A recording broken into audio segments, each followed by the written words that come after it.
As if the inaudible crackle of the conductor's voice on the speaker, coupled with the rattle of the train, wasn't annoying enough. The guy next to Troy apparently had forgotten his headphones and so had cranked the volume in an effort to drown out the fussy baby at the other end of the car. A punk cover of Silent Night with William Shatner? Ugh, we need a Silent Night in here to be sure, Troy mumbled to himself as he slumped into the seat. He was already unsure of his decision to go to his grandparents' house for Christmas Eve. He had never missed the family Christmas Eve until last year. He just couldn't take it anymore. It was bad enough that his Uncle Peter had gotten everyone Make America Great Again hats for Christmas the year before. But the final straw was the fact that it took Grandma telling everyone to be quiet and behave themselves when he had announced that he was getting married. There was never a chair at the table for his boyfriend, but he thought that the family might actually make room for Brady once he was his husband. He decided in that moment that if his family of birth could not accept his family of choice, then he was done with them.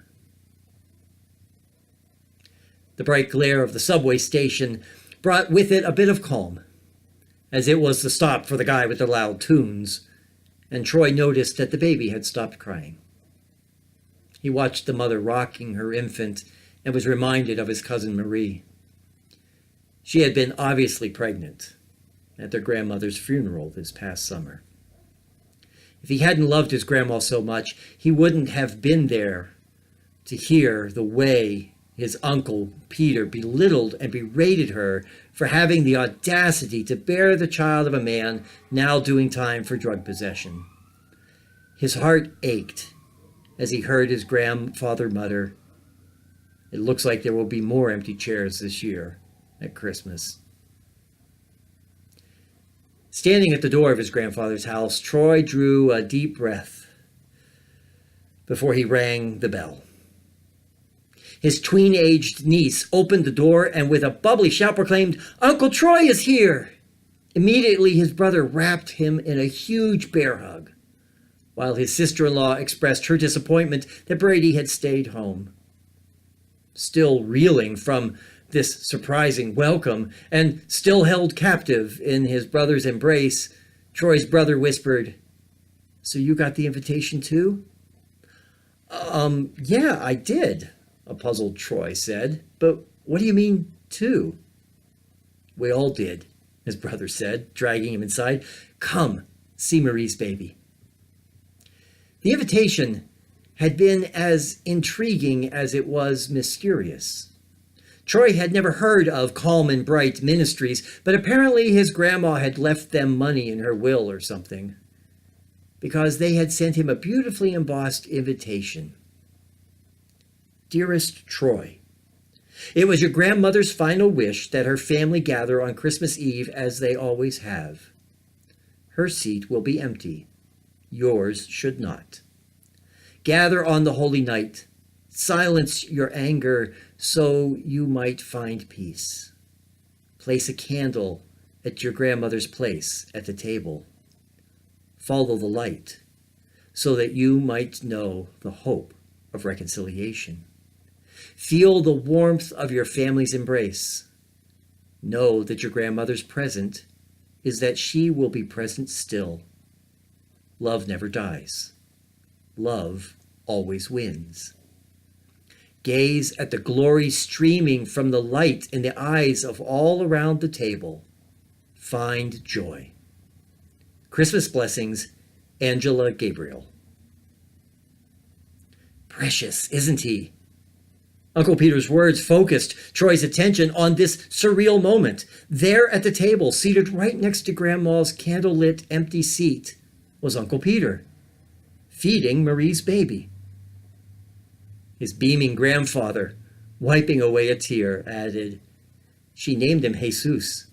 Rather appropriate, don't you think, Troy? Here, sit down. Let me move this extra chair out of the way. It was there for Brady. I'm sorry he didn't come. You will make sure he comes next year, won't you?" Carrying her iPad, his niece came barreling into the room. "Now that Uncle Troy is here, can I play the video, Daddy?" "Yes, honey, I guess it is time," Troy's brother said, motioning toward the table for all to take their seats. The face of a black woman with silver hair appeared on the screen. She had a knowing smile, and she began to speak. "Merry Christmas to you all, and I'm sure you all are present." Troy felt a slight blush of embarrassment that he had left his husband at home.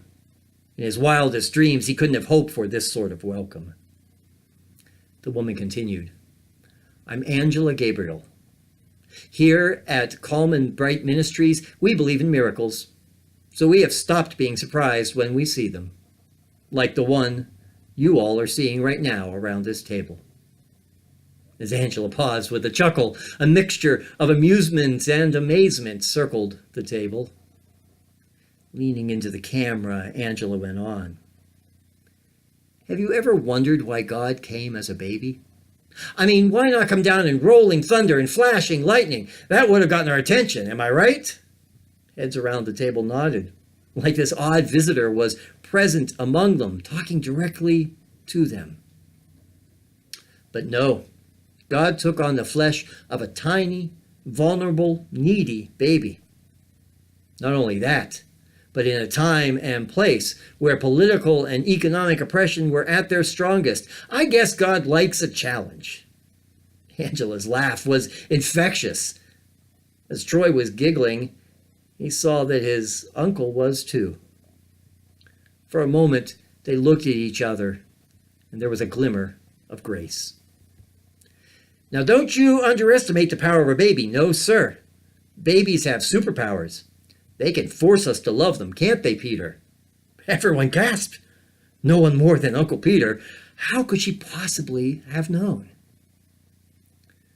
Think about how clever it is that God chose to come to us, vulnerable, filled with needs. Who would take care of God's needs? Are you going to change God's diaper? Angela shook with laughter as some around the table tried stifling theirs while others just snickered. With a tilt of her head, Angela continued in a serious tone. "Listen up, family. I mean it. Will you change God's diaper? Do you think that God only came to humanity vulnerable that one time? People, this is how God operates. All around you today, God is coming to you in pain, suffering, hurt, and exceeding neediness. And it all starts at this table right here. This fine woman whose chair is now empty is not lost to you. You all can still hear her voice in your heads and see her precious smile when you close your eyes. She lived through your sufferings and met your needs because she was preaching the gospel of the God whose diaper needs changing and never needed to say a word. Well, family, now I am using words for her. I am telling you that if you can't find the way to see beyond your personal pain, to see the pain of the others right here around the table and do something about helping your own hurting family member, well, then you will never find that sweet, vulnerable baby Jesus you think you're going to find at Christmas. The silence of the pause at that moment felt like an eternity. Indeed, it was eternity, breaking in, bringing the calm of the silent night.